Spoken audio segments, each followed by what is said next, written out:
се надаш, друже мој, никад нема да видиш среќа и пара од таква курва стара. Секи извини што ти позајмив интонација и само ова и композиција од твојата песна, ова Џабе живиш у Скопје, но се надевам не ми се лутиш, ова е направено со друга цел. Значи, видовте у Германија, екстремната десница АФД освои 20 и запирка нешто посто од гласовите. Први се тие ЦДУ, како се викаат, 28%. Сега овие наведно ЦДУ нема да прават коалиција со екстремнава десница. Знаете кои се тие екстремната десница. И со право вие им викаат, вашата влада нема долго да трае, ти ќе бидеш, му викаат на десничаров од оваа централнава десница што победи, му викаат, ти ќе бидеш привремен премиер. Ова многу ми мириса на Германија некаде во 1933-34 година минатиот век, кога, а и претходно еден циклус, кога полека екстремната десница тогаш олицетворена во национал-социјалистичката работничка партија, кога полека се засилува со повеќе и повеќе представници на секој циклус избори во парламентот, за на крај Хитлер да стане канцелар, за кратко време, неколку месеци подоцна, да успее да го убеди Хиндебург да му ја припушти целата власт, и потоа знаете што се случи во Европа. Разврска на настаните, што не оди во прилог на еднината на Европската Унија. Ако ова се случи, а тоа е моја предпоставка, дека многу брзо АФД или екстремната десница германска ќе дое на власт, прашање е максимум за еден циклус, но јас мислам дека и многу порано ќе падне оваа влада на сегашниве победници актуелни. Тоа ќе следи како домино ефект низ цела Европа. Знаете, десницата ќе победи сегде. Левичарските идеологии покажа колку се немоќни, колку се стерилни, колку се непродуктивни, колку се самодеструктивни. Така што полека ќе исчезнуваат од сцената, како ќе исчезнуваат од политичката европска сцена, така ќе се тресе тлото, тоа е темелите на Европската Унија. И колку и да имаат интерес најголемите нејзини членки, затоа што таа Унија фактички постои за тие 3-4 големи држави европски, за нивна корист, овие другиве се само лоповчиња ситни кои што користат од фондови од ова од она, другиве членки за да си ги богатат своите политички елити, домашни, така што многу брзо ќе заврши таа приказна. Она што е најважно е дека готово, видовте што се случи, кога некој без, како да кажам, без совесно, без разумски му верува на оно што јас го нарекувам колективниот Запад. Го имате примерот со Зеленски. Украина е дефинитивно ставена на коцка помеѓу сега веќе две големи сили, Русија и Америка. Еден низ на погрешни, катастрофални одлуки на еден лидер, како сакате вие кажете го, Зеленски, го втурнаа неговиот народ и неговата држава во катастрофа. Практично ја загуби целата држава. Ќе видиме како оно што ќе остане, како ќе биде поделено меѓу големите суперсили. Трамп веќе има сериозни ултиматуми и барања до Зеленски. Нормално Америка бара да си наплати она што милиардите што ги вложуваше со години во таа војна. Да видиме како тоа ќе се одвие, но она е поважно што го побара Русија русите многу дрско, многу недвосмислено му кажаа на Трамп: тоа што ќе ги признаеш териториите што ги освоивме, тоа ќе ги признаеш, затоа не ќе не да разговараме, но она што е поважно што побараа русите на тие преговори, она што ќе биде на маса сега кога ќе се видат Трамп и Путин за неколку дена, не знам кога ќе биде тоа, и биде тоа што русите најдрско побараа да им биде признаен статусот на суперсила, што значи она што го загубија со падот на Берлинскиот зид, Путин после години успеа да го врати на маса, да го актуализира, повторно да го врати, не би рекол светот на она ниво како што беше во студената војна, но успеа да ја врати, ќе успее да го врати статусот на Русија како суперсила. Американците на првиот предлог што беше во Ријад на ова не одговорија ништо конкретно, рекоа ќе преговараме, но најверојатно дека американците ќе мораат, барем по оние изјави што доаѓаат од блиските луѓе на Трамп, ќе мораат да прифатат дека светот е сменет драстично и дека ќе мораат да прифатат дека повеќе нема да може да глумат полицаец број 1, ќе мора да ја прифатат таа мултиполарност на светот, ќе мора да прифатат дека светот како таков на геополитички план мора да има неколку полови, за да моќни полови, за да може, или пола, за да може да одржува некаква хомеостаз, некаква рамнотежа. Најголемиот губитник од овие преговори знаете кој се? Украина е секако најголемиот губитник, изгуби буквално све.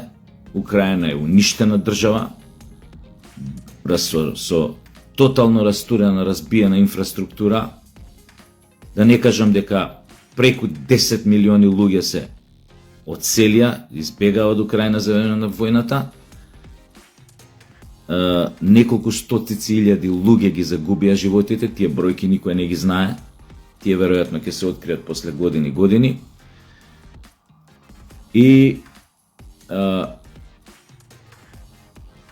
малтене ги загубија најразвиените региони индустријски, тоа на регион доле што беше кај Мариупол, Донбас, Момбас, тамо. Крим, знаете, го загуби од претходно, остана на Црното море уште оној дел кај што е Одеса. Се зависи од овие преговори дали руската армија ќе тргне на Одеса да ја земе, практично да воспостави контрола на целото Црно море, иако Крим е огромна, можеби не огромна, него една од најважните геостратешки точки за Црното море, така да Русија шом го анектираше Крим уште 2000 која година беше тамо, 14-15, веќе заврши голем дел од работата, но да видиме како ќе се одвиваат работите тамо. Значи Украина е најголемиот губитник од оваа војна, а најголемата колатерална штета или втор губитник по неа е Европската Унија, затоа што уште еднаш покажа дека е неспособна да менаџира било каква криза. Тоа го докаже уште со војната во Босна и Херцеговина. Знаете што се случи во Сребреница заради неажурноста, неагилноста, неефикасноста на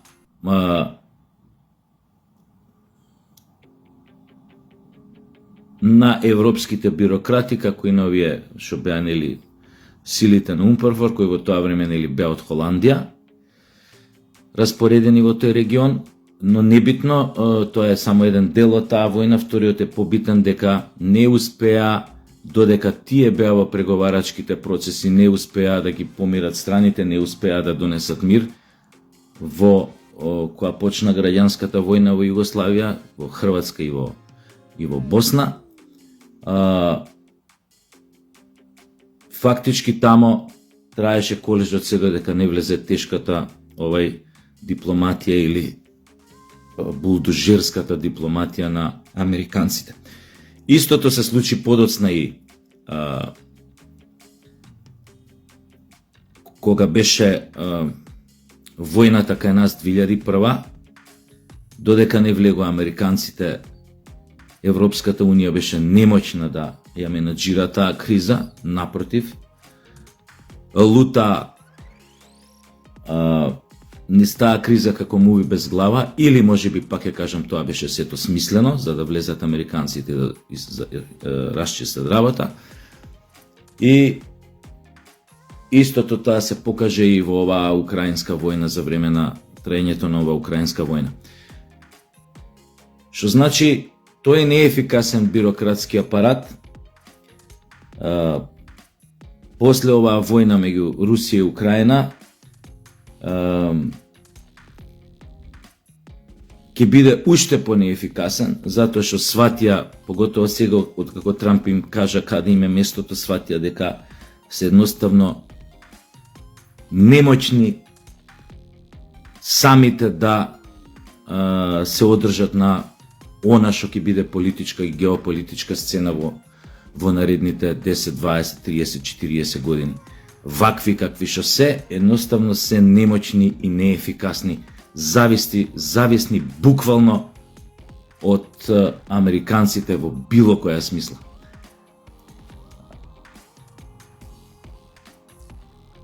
Секако дека светот што треба да осамне пред нас,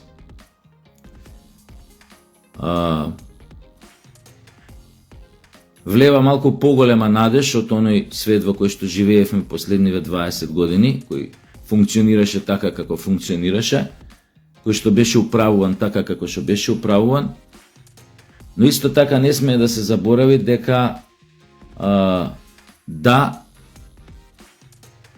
ако се случи тоа што треба да се случи, дека повторно ќе живееме во еден мултиполарен свет, опасноста за некој Армагедон нуклеарен, како сакате кажете, кој ќе биде драстично намалена, но нема никогаш да биде исклучена можноста тоа да се случи, барем уште известно време, затоа што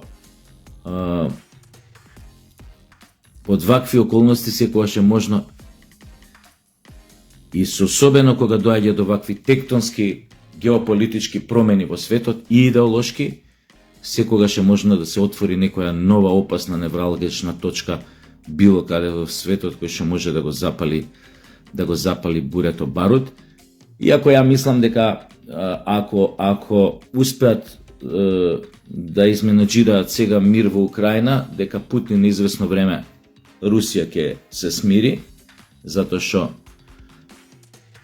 ќе излезе него ќе излезе победник од таа војна, доби многу работи, повторно се врати на светската политичка сцена како велесила, зема 23% од Украина, од територијата на Украина, покажа дека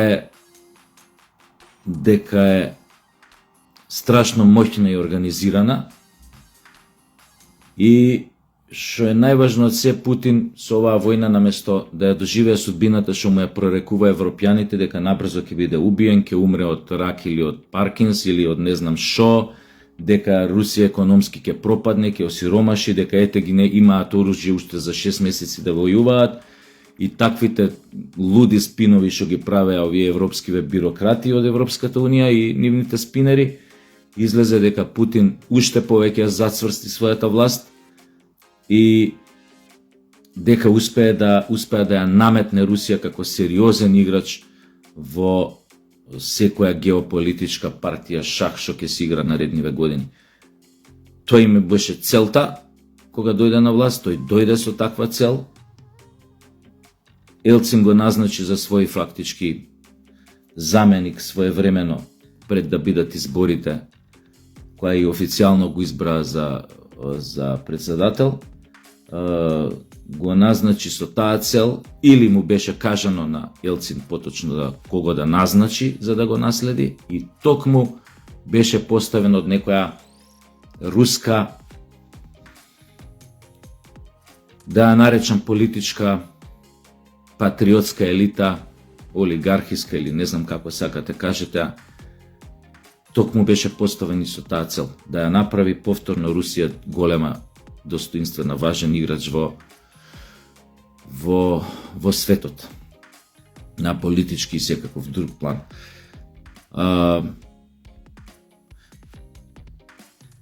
Останува, ќе кажам пак, мислам дека тоа е многу битно, еднаш треба да научиме да размислуваме, ако не 5, барем 3 потези унапред. Нашата сегашна трагедија национална произлегува од тоа што никогаш, не знам ради кои причини, тука може да спориме и да нагаѓаме и да дебатираме. Ние се донесовме во оваа ситуација затоа што нашите политички елити никогаш не размислуваат 3 потези унапред. Од кога се распаѓаше Југославија, словенците размислуваа 5 потези унапред. Затоа поминаа како што поминаа и сега се таму кај што се. Хрватите размислуваа 2 потега унапред. Затоа поминаа како што поминаа, они има и војна, и голема војна, и многу жртви дадоа, но ја добија војната и воспоставија контрола и направија држава како што направија држава и така натаму и така и се наоѓаат таму кај што се. Македонија, мислам дека во тоа време не погледна односот подалеку. До ден денес ни се случува тоа. Ние не гледаме 2-3 потеза унапред. Ние не гледаме противникот што ќе одигра. Што одиграл? Може би на некоја друга симултанка, некоја друга маса тамо, шаковска, или на неа тамо. Ние не ги читаме собствените грешки, ние не ја гледаме големата слика. Од кои причини? Затоа што знам дека имаме професионалци сегде, дури и стара школа што биле изминативе години веќе не се меѓу нас, но биле професионалци. Од кои причини? Не се гледало 5 потези унапред, за да не ни се случува што ни се случува денес. Стварно не знам дали тоа некојаш ќе се дознае, затоа што кај нас од некоја причина многу настани работи, случувања од нашата посовремена историја од осамостојањето до денес едноставно не се зборува за нив. Табу тема се. Еве, земете најбанален пример војната 2001. Табу тема. Значи не може нигде да се обработи, нигде. Значи не можеш за таа војна да видиш филм, серија, било што. Да, од време на време ќе седне некој ќе кажат како било, но немаме, разбирате, немаме документи да видиме. Немаме да видиме коме ебел матери, зашто? Кој направил ова, кој со... Ме разбирате? Многу има нејасноти, небитно е тоа. Да не го тупам, не ќе да го тупам многу. Сакав да кажам, свето ваков како што е, а тоа го кажав и вчера, мислам, или завчера, небитно. Значи, мора да размислуваме 5 потези напред, да искористиме овој историски контекст во кој што се менува светот, да бидеме дел од таа историја. Како? Така што ќе се поставиме, така ќе се позиционираме, да ги искористиме сите предности на овој свет што се менува драстично. И во тој сменет свет да се најдеме како едно битно шравче во машинаријата која што го има сменето или го менува. Ама нивно шравче. Доста плачеме да бидеме шравче у некоја заръѓана машина која штутер ќе престане да работи. Еу, не работи повеќе. Изабена е. Амортизирана е. Не работи повеќе. Гледањето 5 потези унапред е токму ова да се види што ви го кажувам, дека машинава не работи веќе. Не пие вода. Магарево, како да ви кажам. Оти се спрема да пцојса, да умре, не пие више ни вода, ни храна зима. Тоа само треба да се види. И така да се позиционираме. Да почнеме да си ги решаваме најкрупните прашања од национален и безбедносен интерес што ги имаме. Така што ќе го користиме ветрот во грб токму од играчите што го менуваат овој свет. Треба да ги прошириме тунелската визија што имаме 30 години. НАТО, ЕУ, ај добро, НАТО влегов, мај сега ЕУ. What the fuck, бе? Застанете малце, кренете глава, чекајте да видиме. Видовме ли нешто добро ни од таа ЕУ изминативе 30 години? Многу е логично прашањето и разумно. Дали видовме нешто добро? Не ми кажувате сега, ама ЕУ дала пари да се направи ова, ЕУ помагона. Ја можам да ви дадам, откако ќе ви ебам матер, откако ќе ве натерам, ќе ве понижам, ќе ви се помочам на лице, ќе ви направам ова, и можам да ти кажам, еве ти 200 евро оди да си купиш кондор, или еве ти 5000 евро да си купиш бунда. Така со проститутките се прави. Исто, потпуно. Како што правеа овие ова, кажи агенција што сега Трамп и ги пресече крилцата, USA. Да, точно е. Давала да се сними филм, давала да се сними серија, дала да се направи школа, дала да се изгради ова, да се направи мост, да се направи не знам што, да се направи ова, да се направи она. И речат, па не, па кај тука нешто? Нормално бе, луѓе. Ама откако ќе фрлам и 4 пати дупло пари за да срушам образование, да срушам национална агенда, да срушам национална партија, што ево подем да дое на власт, да сменам влада, да си ставам луѓе што мене ми одговара да ги терат моите интереси. Нормално веќе време, ја ќе изградам некоја школа и ќе давам пари да се сними филм или серија. И ви реков и тогаш, многу е дискутабилно какви филмови и серии се снима, што мораше да има во ниво приказната за да се добијат парите, мора да има ова, мора да има она, за ова не смее да зборите, ова смее да зборите, овој дел смеете да го плюкате, овој дел за овој дел, против овој дел не смеете да плюкате, против оваа група, против оваа агенда, против оваа опција. Заебавајте се со све што се поврзани со национализам, прикажете ги во филмовите како пијандури, глупи, хистерични, нападни луѓе, групи, небањати. Така може да ги насликате во филм, во серија ако се националисти, ама не може да ги насликате како се интелигентни, духовити, образувани, фраери, заводници. Не, инаку нема пари од нив за да снимиш филм серија. Мора да има поддршка на ЛГБТ, да ми прости ЛГБТ заедницата, како бе викаше оној будалана. Мора значи да има такви ликчиња, тие треба да бидат симпатични, духовити, образовани, убаво дотерани, интересни. Така и баба ми може. Истото е. И со ЕУ, затоа ве прашувам, што добро видовме ние 30 години? Освен што секогаш се обидуваа да не понижат пред своите членки, партнерки. Последниот случај ви актуелен со Бугарија. И уште се обидуваа да не понижат, штитејќи го својот партнер во Унијата. И ние плачеме да идеме кај нив.